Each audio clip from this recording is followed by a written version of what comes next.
جديدة يعني فرصة جديدة تعيد وترتب فيها حياتك، فرصة انك تنظم وتعيد ترتيب وقتك، حياتك، اهدافك، وتحط اهداف جديدة للسنة الجديدة. وطبعا هنتعلم من اخطاء السنة اللي فاتت ومش هنطبقها تاني، هنتعلم منها عشان العبرة مش في الغلطات، العبرة في الدرس اللي هناخده من الغلطات. بس قبل ما تقول انا عايز انجح في 2026 لازم تقول انا عايز احط اهداف صح مترتبة قبل للقياس والتحديد وليها وقت محدد عشان اقدر بجد اوصل للي انا عايزه. في الفيديو ده هعلمك ازاي تحط اهداف واضحة حقيقية واقعية مناسبة ليك، وطبعا هتكون من غير احلام متعلقة على ورقة وملزوقة في الحيطة، وهتبقى اهداف تمشي عليها بجد عشان توصل للنجاح الحقيقي اللي انت عايزه. يلا ركز معايا عشان ممكن تكون 2026 ومش ممكن، لا اكيد 2026 هتكون السنة اللي هتفاجئ نفسك وهتعرف نفسك فيها.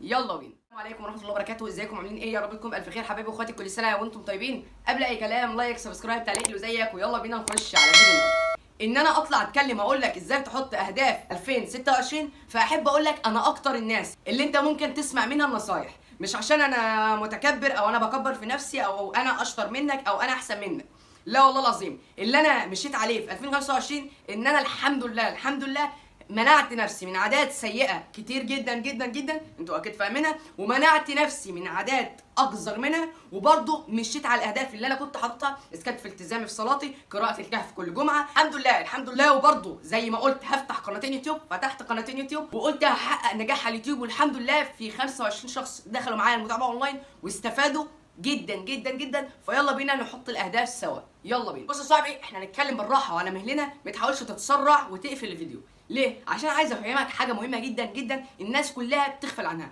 وهي الاهداف. الاهداف في اهداف دينيه، في عمليه، في علميه، وفي اهداف صحيه. احنا اول حاجه نتكلم عنها ايه؟ وهي الدينيه، عشان اهم ركن في اركان العالم. الدين اهم حاجه، يعني اول هدف هتحطه هو الاهداف الدينيه.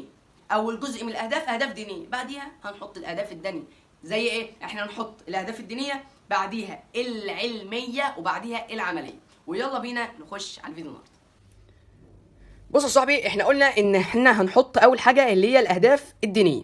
بص يا صاحبي، الاهداف الدينيه هتبقى اساسيه عند كله، يعني هتبقى اساسيه عند كل الاشخاص. يعني الاهداف الدينيه ده اساسيه عند كله، يعني عندي زي عندك، زي انك تكون عندك 20 سنه، زي انك هيكون عندك 40 سنه، انك يكون عندك 90 سنه. الاهداف الدينيه اساسيه. يعني ايه اساسيه؟ على هي مش هتختلف في حاجه، يعني بالنسبه للوقت مش هتبقى مختلفه برضو فيه. احنا هنتكلم دلوقتي عن الاهداف الدينيه. احنا عايزين نحط اهداف دينيه. الاهداف الدينيه من خلال صيام او صلاه او مثلا قراءة ورد يومي من الايه؟ القرآن. احنا دلوقتي هنحط الاهداف ازاي؟ احنا محتاجين، اسف ليكم، صفحة معلش جديدة عشان نحط. انت تمسك الصفحة بتاعتك هتقسمها 4 خانات. هنحط اول حاجة اهداف دينية، حلو. تاني جزء هنحط اهداف علمية. تالت جزء اهداف عملية. رابع جزء واهم جزء وهي الاهداف الصحية. حلو يا صاحبي. احنا دلوقتي هنتكلم عن ايه؟ الدينيه. الاول حاجه بص يا صاحبي عشان ما اطولش عليكم، الدينيه هتقوم عامل 1 2 3 4. هنقول 4 رقم طبيعي اهوت، مش هقول لك 5 و6 و7 و8 وكده. بص يا صاحبي، انت عندك مثلا الاهداف الدينيه اهي. الاهداف الدينيه دي هنحط مثلا صيام 2 وخميس مره في الشهر. يعني مثلا السنه 12 شهر، ال 12 شهر دول انت هتصوم في الشهر الواحد مره واحده، يعني اسبوع. يعني انت عندك 4 اسابيع في الشهر، اي اسبوع يجيبك هتصوم فيه 2 وخميس، ده مثال. او هتصوم الايام البيض، او هتصوم شهر رمضان. انت اهم حاجه تحط ركن. تاني ركن وهو قراءه مثلا ورد يومي من القران، انت حطيت الهدف الثاني. تالت جزء مثال برضه مثلا قراءه سوره الكهف، ودي حاجه اساسيه جدا، دي اساسيه، ده هي اساسيه، واللي فوق اساسيه. قراءه ورد يومي من القران ده براحتك، انا ما ينفعش اغصبك عليها، لكن قراءه سوره الكهف اهم حاجه في الاهداف الدينيه. رابع حاجه صلاه الفجر مثلا 40 يوم.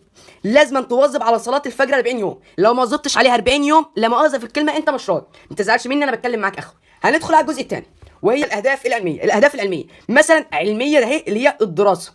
لو انت شخص في جامعه، شخص في الثانوي، في الاعدادي، في الابتدائي، ايا كان، احنا هنتكلم عن الدراسه. مثلا عايز احقق او اخلص مثلا خلال السنه مثلا جزء من الانجليش، عايز مثلا احفظ خلال السنه 2000 كلمه انجليزي. ده هدف علمي، ما هي دراسه انك هتحفظ ايه؟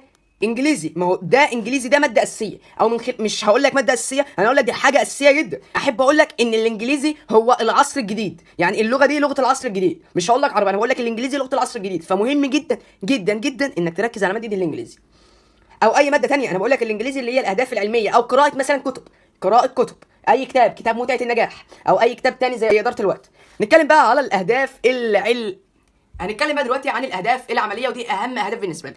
مثلا انت هتحقق خلال السنه 100,000 جنيه، ده هدف عملي. انت عايز العملي ده اللي هو المالي. يعني ايه المالي؟ يعني الشغل بتاعك، التعب بتاعك، الشغل ايه؟ انا عايز احقق مثلا اهداف ماليه، زي دي اهداف علميه، دي اهداف عمليه، زي مثلا الاهداف الماليه. انا عايز احقق 100,000 جنيه. ال 100,000 جنيه ده هتشوف يعني انا عايز ادخل في الشهر 10,000 جنيه، يبقى دور على الخطه اللي تخليني ادخل في الشهر 10,000 جنيه. نيجي بقى على الجزء الاخير وهو الاهداف الصحيه. عايز مثلا ازيد مثلا 20 كيلو. طب يا علاء انا عايز اقول لك حاجه بقى، شايف الاهداف دي مش هتتحقق. ليه؟ لانك ما حطيتلهاش تايم، ما حطيتلهاش وقت يا صديقي. لازم تحط لهدفك وقت. يعني انا عايز اخس 20 كيلو في السنه، انت كده برضو ما استفدتش حاجه. انت حققت الوقت اهو، بس دي مش اهداف سمارت. يعني ايه مش اهداف سمارت؟ يعني مش اهداف ذكيه. طب ازاي تحط الاهداف الذكيه؟ ان شاء الله هعمل لكم فيديو، لكن انا قلت لك على ازاي تحط اهداف عمليه، اهداف صحيه، اهداف علميه، واهداف دينيه. طب انا عايز بس افهم حاجه بسرعه كده تفهمها لي، وهي الاهداف ديت احطها ازاي. لو عايز تحط هدف بجد وتحققه، فانت محتاج يبقى قابل للتحقيق، وقابل للقياس، وليه وقت محدد. يعني انا هخس 2 كيلو، دي حاجة عادية، بس ده قابل للايه؟ قابل، انت كده حددته.